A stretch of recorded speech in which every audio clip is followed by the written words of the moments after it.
नमस्कार दोस्तों, आपका एक बार पुनः स्वागत, अभिनंदन इस यूट्यूब चैनल में जिसमें हम प्रिपरेशन कर रहे हैं कुछ छोटी-छोटी बातें जो कि सीटेट के पेपर 1 में पूछी जाती हैं ईवीएस से। कुछ पंक्तियों के साथ मैं आज की प्रेजेंटेशन शुरू करूंगा।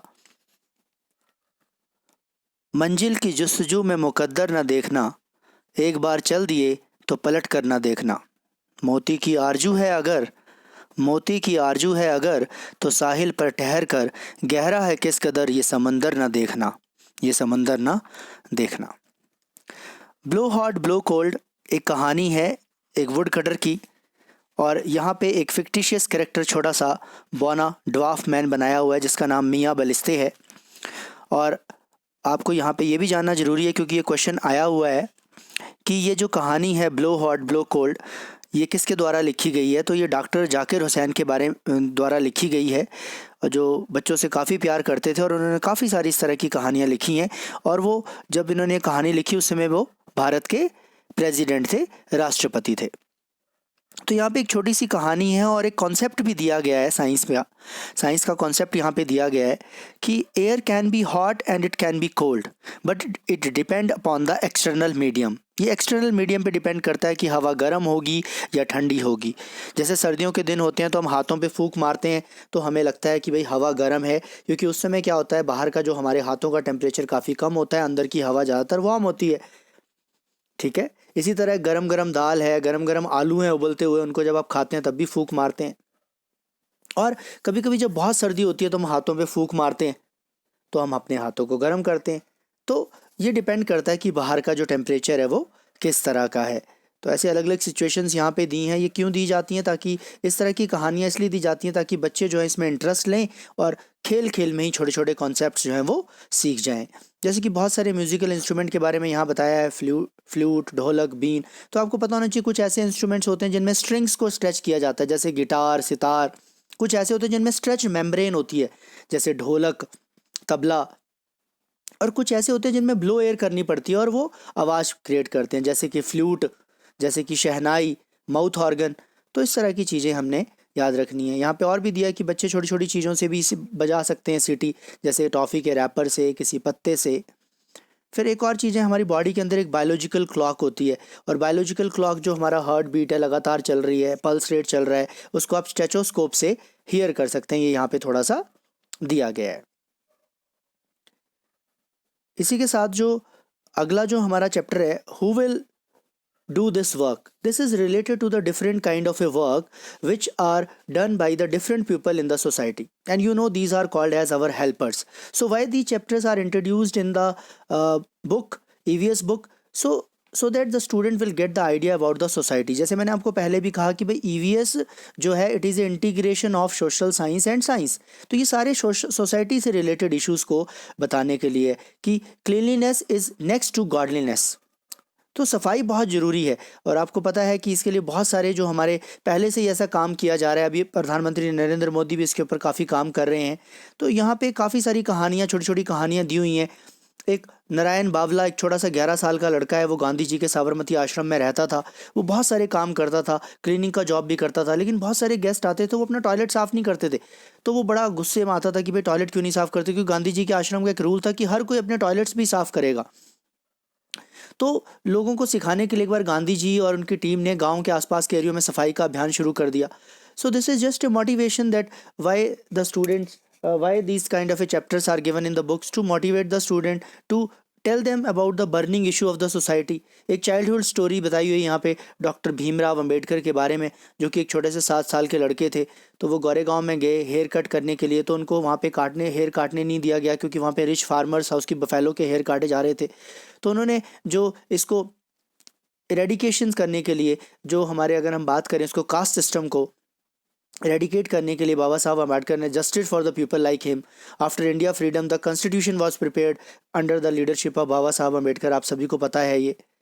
उनका एक भजन भी यहाँ पे, इस तरह के भजन जैसे क्यों दिए जाते हैं किताबों में, वैष्णव जन तो तेणे कहिए जे पीड़ पर आई जाने रे, पर दुखे अपमान सहे जे मन अभिमान ना आने रे।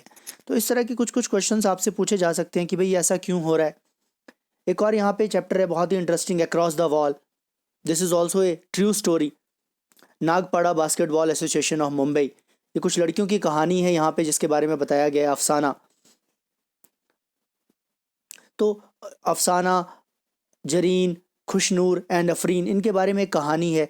यहाँ पे क्वेश्चन आता है छोटा सा कि भाई उन्होंने ये दीवार को कूदने की क्या कहानी है। तो दीवार और कुछ नहीं है, स्टीरियोटाइप दीवार, एक जो सामाजिक दीवार बनी हुई थी कि लड़कियां घर का काम करेंगी, बर्तन धोएंगी, उस दीवार को तोड़ के वो लड़कियां बाहर निकली, वो स्टेडियम में पहुंची और उन्होंने खेलना शुरू किया। सो यहाँ पे टीचर्स नोट दिया था, give the opportunity to the children the share the experience about their games, कि what kind of a games these childrens are playing. So this is just an interview about those girls, and this is related to basketball। तो कई बार इस तरह के questions आते हैं कि understanding आपको होनी चाहिए सोसाइटी के क्या क्या इश्यूज हैं, क्या क्या डिफ़िकल्टीज आती हैं जब आप कोई दीवार को पार करते हैं।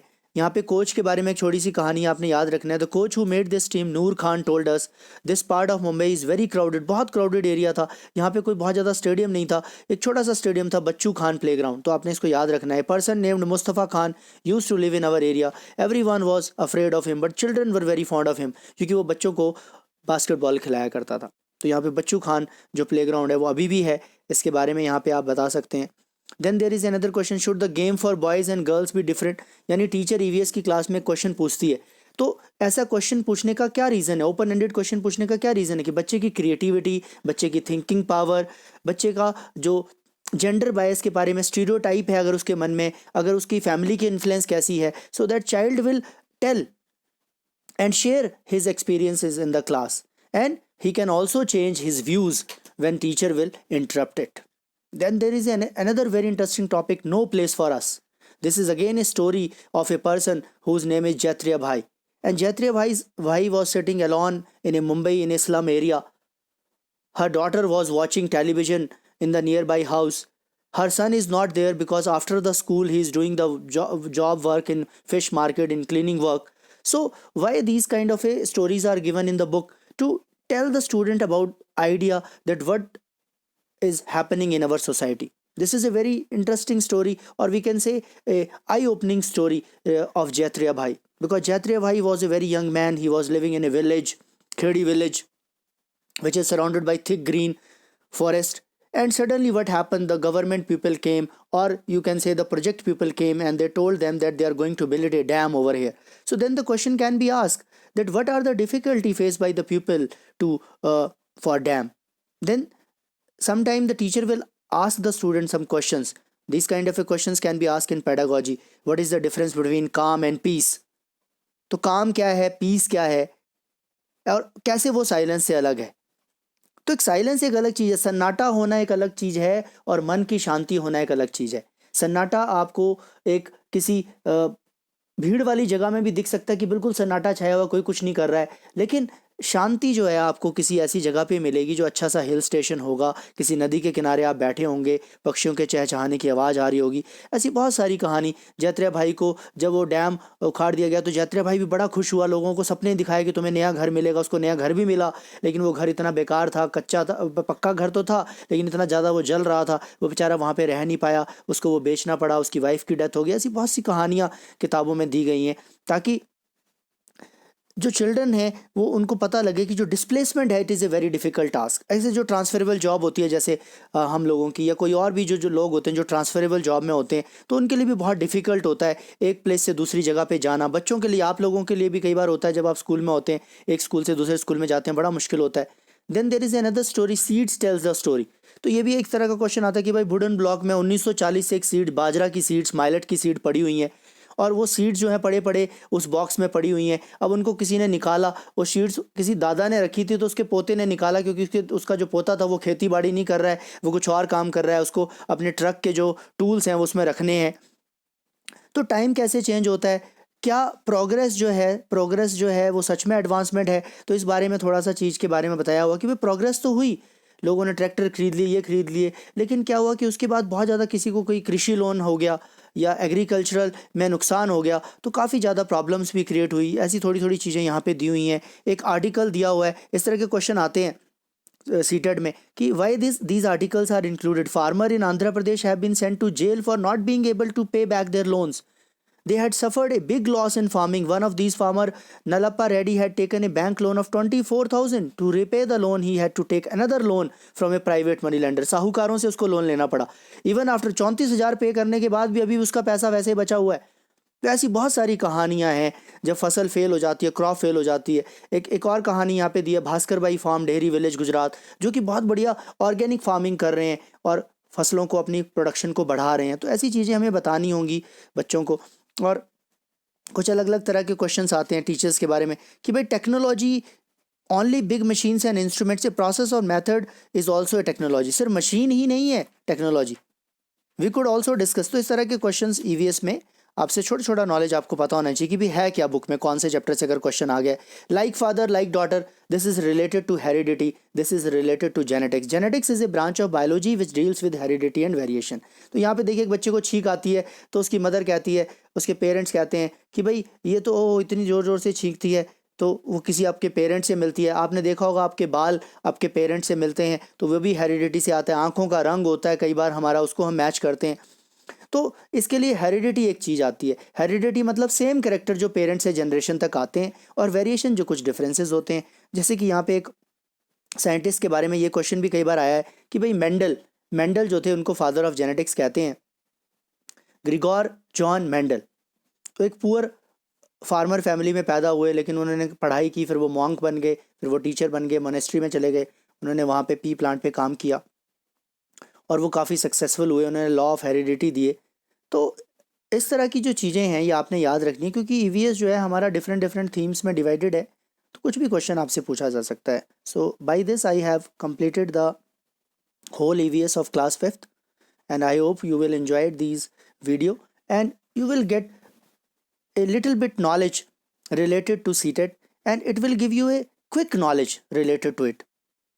Then we have a another chapter also, last chapter, which is on the move again. This is also related to the previous chapter जो हमने पीछे पढ़ा. ये भी एक किसान के बारे में कहानी है. और यहाँ पे एक धनु जो है उसके घर में दशहरा मनाया जा रहा है. दशहरा के दौरान क्या क्या चीज़ें बनाई जाती हैं, ये थोड़ी सी चीज़ें आपने याद रखनी है. पूरन पोली एक स्वीट रोटी होती है जो जैगरी और ग्राम से बनती है, उसको कड़ी के साथ खाया जाता है. यहाँ पे एक मुकद्दम के बारे में बात है. मुकद्दम एक एजेंट होता है, मनी लेंडिंग एजेंट होता है, जो लोगों को पैसे देता है, लोगों को फैक्ट्री में काम करवाने के लिए हेल्प करता है. धनु को जाना पड़ेगा गाँव छोड़ के, उसकी दादी, उसकी जो चाची और छोटे बच्चे वहाँ पर रहेंगे क्योंकि वो बूढ़े लोग वहाँ नहीं जा पाते. 6 महीने उसका स्कूल छूट जाएगा. इस तरह की प्रॉब्लम्स क्यों आती हैं बच्चों को, ये थोड़ी सोशल इश्यूज़ के बारे में ये कुछ चैप्टर हैं. तो आपने इस तरह का अगर कोई क्वेश्चन आ जाता है, क्योंकि कई बार ईवीएस में आप सीटेट वाले किस तरह का क्वेश्चन पूछते हैं, या तो कई बार डायरेक्ट ईवीएस की बुक से कुछ टॉपिक उठा लेते हैं, या कभी कभी वो इस तरह का क्वेश्चन ले लेते हैं कि पैडागॉजी से रिलेटेड ऐसा क्यों है, वैसा क्यों है. तो आपने उस हिसाब से थोड़ी सी अपनी तैयारी रखनी है. और इसका एक आधे दिन की बात नहीं है, जितनी आप तैयारी करते रहेंगे that will definitely help you to be successful in your coming exams. Thank you.